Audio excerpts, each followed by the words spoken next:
श्री गुरुभ्यो नमः। श्रीमद् भगवत गीता अध्याय 12 श्लोक 7। तेषाम् अहं समुद्धरता मृत्युसंसारसागरात् भवामि न चिरात् पार्थ मय्यावेशितचेतसाम्। हे भारत, जिनका चित्त मुझ में संलग्न है उनका मैं शीघ्र ही इस नाशवान मृत्यु रूप संसार सागर से उद्धार करता हूँ। उपयुक्त 2 श्लोकों में भगवान सगुण ब्रह्मोपासना की युक्तियों का वर्णन करते हैं। हमें भी चाहिए कि भगवान के वचनों पर पूरा विश्वास धरते हुए अपने सभी कर्म नित्य, नैमित्तिक और स्वाभाविक उसे ही समर्पित कर दें। संध्या वंदन, सत्संग, ईश्वरोपासना, दान, पुण्य कर्म ये सभी नित्य कर्म हैं। जो कर्म किसी विशेष दिन या विशेष अवसर के लिए किए जाते हैं अथवा किसी विशेष स्थान पर या विशेष कार्यों के लिए किए जाते हैं उन्हें नैमित्तिक कर्म कहा जाता है। तथा एकादशी या सत्यनारायण व्रत आदि यज्ञोपवीत संस्कार या विवाहोत्सव आदि पर दान, पुण्य, यज्ञ करना, तीर्थों पर दान करना, पुण्य करना। स्वाभाविक कर्म तो व्यक्ति हर दिन करता ही है। शौच, स्नान, खान पान, वस्त्र पहनाव, निद्रा, नौकरी, व्यवसाय आदि। भगवान कहते हैं कि ये सभी कर्म पूर्णतया मुझे ही समर्पित किए जाएं, अर्थात मेरे निमित्त करें और उनमें अहम भाव धारण न करें। सभी कुछ मुझे संतुष्ट करने के लिए करें। भगवान की दूसरी बात यह है कि भगवान के अतिरिक्त हमारा कोई अन्य आश्रय ही ना हो, पूर्णतया भगवान के ही होकर रहें। गुरु नानक मोदी खाने में अन्न तोलते समय या ग्राहकों को देते समय जब 11-12 के बाद 13 पर आते तो 13-13 कहकर प्रभु के ध्यान में आत्मविस्मृति को हो जाते और यह सभी कुछ तेरा ही है। हर समय ऐसी ही मनोवृत्ति रहे कि हे परमेश्वर, हम तेरे ही हैं। ऐसा नहीं कि आज एक इष्ट देव का पूजन करें तो कल दूसरे का। एक को ही जानकर रहेंगे तो सफल होंगे। 9वें अध्याय में भगवान ने पहले ही बताया है कि गृहस्थी में रहकर भी सन्यासी हुआ जा सकता है। सो वह कैसे?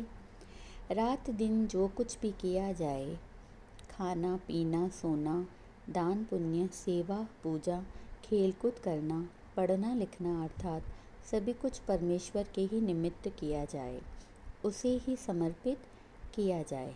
जब किसी कर्म में मोह ही न रहेगा तो फिर बंधन काहे का होगा। यही सच्चा संन्यास है।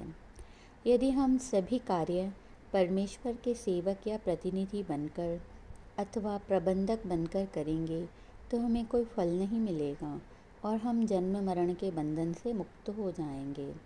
जैसे सेठ अपने प्रबंधक की देखभाल करता है, सुख सुविधा का विचार करता है, वैसे परमेश्वर भी हमें सभी अभिष्ट पदार्थ और सुख प्रदान करेगा, किंतु संसार के बंधनों से दूर ही रखेगा। जैसे ही बंधन दूर हुए तो परमेश्वर की उपलब्धि दूर नहीं। यदि मोह रखकर कर्म किए गए तो फल तो प्राप्त होंगे ही, साथ ही साथ मन भी मलिन होगा। और जो अनेक पाप कर्म अनजाने में भी किए गए हैं तो उनका कुफल नरक आदि दुख भी भोगना पड़ेगा। निष्काम भाव से शुभ कर्म करने पर फल तो अवश्य प्राप्त होंगे, पर मोह के साथ किए गए शुभ कर्मों से भी अधिक। किंतु यदि उनमें कोई भूल हो गई होगी तो दंड भी नहीं मिलेगा और हमारा मन भी शुद्ध हो जाएगा, क्योंकि हमें फल प्राप्ति का लोभ नहीं है। यदि हमारा कोई मित्र बिना किसी लोभ या स्वार्थ के हमारा कोई कार्य करता है तो हम न केवल उसका आभार मानते हैं, प्रत्युत उसके मूल्य से अधिक उसे देने की चेष्टा करते हैं। नौकर वेतन के लिए काम करता है, किंतु यदि वह निष्काम होकर सेवा करता है तो उसका मूल्यांकन और भी अधिक ही किया जाता है। अभिमान या मोह रखकर कर्म करने पर यदि कोई भूल होती है तो भयंकर फल मिलता है, परंतु निष्काम कर्मों में ऐसा कोई भय नहीं रहता। श्रीमद् भागवत में एक कथा है। राजा नृग बड़ा दानी था, किंतु उसके अंतःकरण में मोह और अहंकार था। प्रतिदिन 1 सहस्त्र गौ ब्राह्मणों को दान किया करता था। एक दिन एक गाय एक ब्राह्मण को दान में दी, जो कुछ दिनों के बाद भागकर अन्य गायों के साथ गौशाला में जाकर खड़ी हो गई। राजा ने वह गाय दूसरे दिन किसी अन्य ब्राह्मण को दान में दे दी। उसी समय पहला ब्राह्मण आकर उपस्थित हुआ और बोला कि मुझे दान में दी हुई गाय तुमने पुनः दान में दे दी है, वह मुझे वापस दिलवा दें। राजा ने उस गाय के बदले में वह जितनी चाहे गाय चाहे देनी चाहिए, लेकिन उसने स्वीकार नहीं किया। दूसरा ब्राह्मण भी किसी भी शर्त पर पहली गाय लौटाने को तैयार न था। अंत में फल यह निकला कि उस पाप कर्म के कारण मरणोपरांत उसे एक जलचर जीव का जन्म मिला, और सैकड़ों वर्षों के पश्चात जब भगवान कृष्ण ग्वाल बालों के साथ खेलते खेलते उस कुएं के पास आए तो उसे निकालकर शुभ गति प्रदान की, क्योंकि उसने दान पुण्य तो अनेक किए थे, किंतु यदि वह उनमें ममत्व धारण न करते हुए सब दान परमेश्वर को समर्पित करता तो वह दंड उसे न मिलता, क्योंकि यह भूल उसने अनजाने में की थी, इसलिए उसे बहुत पहले ही परम पद प्राप्त होता। सेव करत जो हो निष्कामी, तिसको होत प्राप्त स्वामी। भगवान कहते हैं, खान पान में भी मोह को धारण मत करो, क्योंकि वही ईश्वर तो हमारे अंदर बैठा है। सभी खाद्य पदार्थों को, पेय पदार्थों को भी वही तो पचाता है, अन्यथा हमारी क्या बिसात। देने वाला भी वही, बनाने वाला भी वही, खाने वाला भी वही, भीतर पचाने वाला भी वही। तो फिर ऐसी भावना को मन में धारण कर सभी कर्म प्रभु को श्रद्धापूर्वक समर्पित किए जाएंगे तो कितना भला होगा। इससे अंतःकरण भी प्रकाशित होगा, ज्ञान का प्रादुर्भाव भी होगा और मोक्ष पद का मार्ग भी खुल जाएगा। निष्काम कर्म से थोड़े ही श्रम से बहुत अधिक फल मिलता है, परंतु मोह या अहंकार से किए गए बहुत से कर्मों का फल भी अल्प ही मिलता है और मन भी मलिन हो जाता है। एक बड़ा तपस्वी था जिसने भारी तप किया था, किंतु उसको अहंकार बहुत था। एक बार नारद मुनि उसके पास आए। उसने पूछा, मुनिराज कहाँ जा रहे हो? नारद ने उत्तर दिया, मैं भगवान विष्णु के पास जा रहा हूँ। तपस्वी ने कहा, भगवान से पूछ लीजिएगा कि स्वर्ग में मेरे सुख विश्राम के लिए क्या स्थान बनाया है, मेरी क्या व्यवस्था की है। मुनि ने आकर भगवान को सब संवाद सुनाया। भगवान ने देखा तपस्वी को अपने तप का बड़ा अहंकार है और मुझसे लेखा जोखा रखना चाहता है। गुरु नानक देव ने तो कहा ही है, लेखे कबहू न चोटिए, खिण खिण बोलन हार, बख्शण हार बख्शले, नानक पार उतार। लेखे कबहू न चोटिए, खिण खिण बोलन हार, बख्शण हार बख्शले, नानक पार उतार। हम तो रात दिन खाते पीते श्वास लेते और चलते समय सहस्त्रों प्राणियों को मार डालते हैं। यदि भगवान हमारा लेखा जोखा करें तो हम कैसे बच सकते हैं? और यदि लेखा किया तो जैसे बिल्ली चूहे को खाती है, वैसे हम भी 84 लाख योनियां धारण कर उन जीवों के शिकार बनेंगे जिन्हें हमने अनजाने में मार दिया है। भगवान ने नारद से कहा, दूसरी बातों को तो छोड़िए, किंतु जिस शिलाखंड पर बैठकर वह 100 वर्षों से तप कर रहा है, उसने उस तपस्वी का क्या अपराध किया है?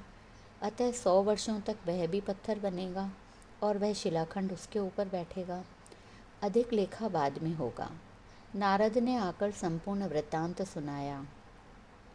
सुनते ही तपस्वी बोला, वाह, यह भी कोई निर्णय हुआ। तब नारद मुनि ने कहा, भाई तुम जानो और तुम्हारे भगवान। परमात्मा ने देखा कि उसका अहंकार तो जाता ही नहीं, पर उसे दूर तो करना चाहिए। अंत में है तो वह मेरा भक्त ही। तपस्वी को लगी प्यास, सो गया हाथ में लोटा लेकर पानी भरने लगा तो देखा कि पानी के स्थान पर बालू ही बालू भर गई है। तब दूसरे जलाशय में गया तो वहाँ भी वही अवस्था हुई। फिर वह भिन्न भिन्न तड़ागों, बावड़ियों, यहाँ तक नदी पर भी गया जो 6 मील दूर थी, किंतु उसे भी सूखी ही पाया। सारा दिन चलते चलते शाम हो गई। अचानक देखा कि एक व्यक्ति सभी को चने खिला रहा है, पानी भी पिला रहा है। कोई 10 पैसा, कोई 5 पैसा, कोई तो केवल 1 पैसा ही उसे दे रहा है, लेकिन वह सब ले रहा है प्रसन्नतापूर्वक। वह तपस्वी भी उसके पास गया, पानी मांगा। बदले में पानी बेचने वाले ने कम से कम 1 पैसा मांगा, परंतु तपस्वी के पास तो कुछ था ही नहीं जो उसे दे। तब तपस्वी ने कहा, तुम मेरी तपस्या ही ले लो। वह व्यक्ति क्रुद्ध होकर बोला, जाकर अपने बाप को तपस्या दो। तब तपस्वी ने समझाया कि तपस्या का अर्थ है भजन तपस्या, तो मैं तुम्हें अपनी उस तपस्या का फल दे रहा हूँ। उस व्यक्ति ने कहा, कितना तप फल दोगे? तपस्वी बोला, 1 वर्ष का। वह व्यक्ति बोला, मुझे 1 लोटे पानी के लिए 100 वर्षों का तप फल चाहिए। तब तपस्वी प्यासा था, विवश होकर उसने वह भी दे दिया। तभी आकाशवाणी हुई, हे तपस्वी, तू कितना अहंकार कर रहा था, किंतु पानी के 1 लोटे का इतना मूल्य है, तो तूने ऐसे कितने लोटे पानी पिए होंगे, परंतु तू मुझसे ही लेखा जोखा कर रहा था। आसावरी ग्रंथ में भी आया है कि एक पुरुष अपने को बड़ा ज्ञानी समझता था। एक बार वह आम्रवन में गया। वृक्ष के कुछ पके आम देखकर उसके मुंह से लार टपकने लगी। चढ़ गया ऊपर और लगा आम तोड़ने। मालिक ने देख लिया। पूछने पर उत्तर दिया, सभी तो ईश्वर का है, सभी कुछ वही करता है और करवाता है। ऐसा कहकर आम तोड़कर जब वह नीचे उतरा, तब मालिक ने उसे 2-3 पहलवानों को बुलाकर खूब पिटवाया और कहा, यह भी तो ईश्वर की मर्जी है, वह ही करवा रहा है। ज्ञान का अर्थ यह नहीं कि दुष्कर्म करें और कहें कि ईश्वर ही करवाता है, और सुकर्म करें तो कहें मैंने किया है। कुछ लोग कहते हैं कि शुभ कर्म तो ईश्वर को समर्पित करने चाहिए, अशुभ कर्म कैसे समर्पित करेंगे?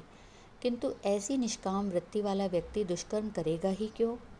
उससे दुष्कर्म होंगे ही नहीं। बुराई तो ममता और स्वार्थ में है। भगवान इस संसार को नश्वर कहते हैं। जो पैदा हुआ है वो अवश्य नष्ट होगा। जो मृत्यु को प्राप्त होता है वह अवश्य जन्म ग्रहण करता है।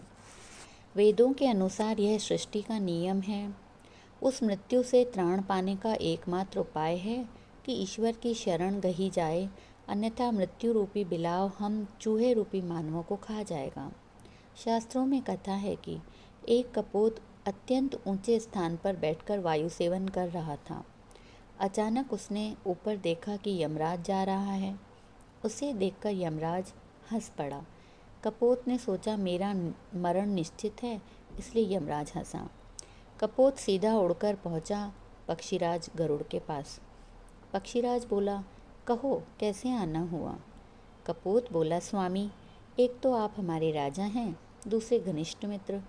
आज यमराज मुझे देखकर हंस पड़ा। इसका अर्थ है मेरा मरण निश्चित है, आप मुझे बचाइए। गरुड़ बोले, तू मेरा मित्र है, तुझे बचाना मेरा कर्तव्य है, क्योंकि सच्चा मित्र वही है जो मित्र का दुख देखकर स्वयं भी दुखी हो जाए और वह दुख मिटाने का प्रयत्न करे। जो मित्र का दुख देखकर दुखी नहीं होता, उसका तो मुख देखना भी पाप है। जिसमें यह सहजमति नहीं है, उस मूर्ख को तो किसी के साथ मित्रता का दम भी नहीं भरना चाहिए। गरुड़ ने उसे पीठ पर चढ़ाया और कहा, मैं तुम्हें ऐसे स्थान पर ले जाता हूँ जहाँ मृत्यु पहुँच ही नहीं सकती। कपोत को ले गया सुमेरु पर्वत पर, जहाँ पर अमृत के सरोवर हैं और वृक्षों में भी अमर फल हैं।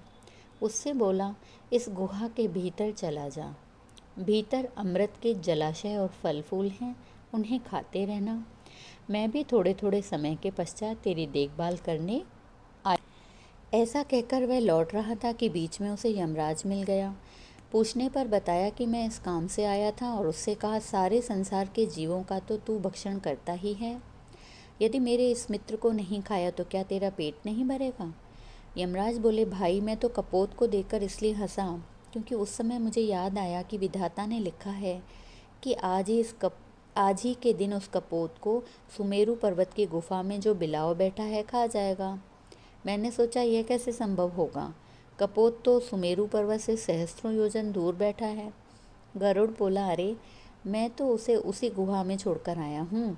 ऐसा कहकर उल्टे पांव गुहा की ओर उड़ा। अंदर जाकर देखा कि उससे पहले ही बिलाव खाकर खत्म कर चुका था। यह समग्र संसार मृत्यु रूप है और उस मरण से कोई किसी को नहीं बचा सकता। भगवान कहते हैं कि जो भी व्यक्ति मुझ में चित्त लगाकर मेरा ध्यान भजन करते हैं वे ही इस संसार से पार जाते हैं। इसलिए भगवान कहते हैं कि प्रभु के साथ पूरी तरह से मन जोड़ना अत्यंत आवश्यक है। इति। ओम शांति शांति शांति ही।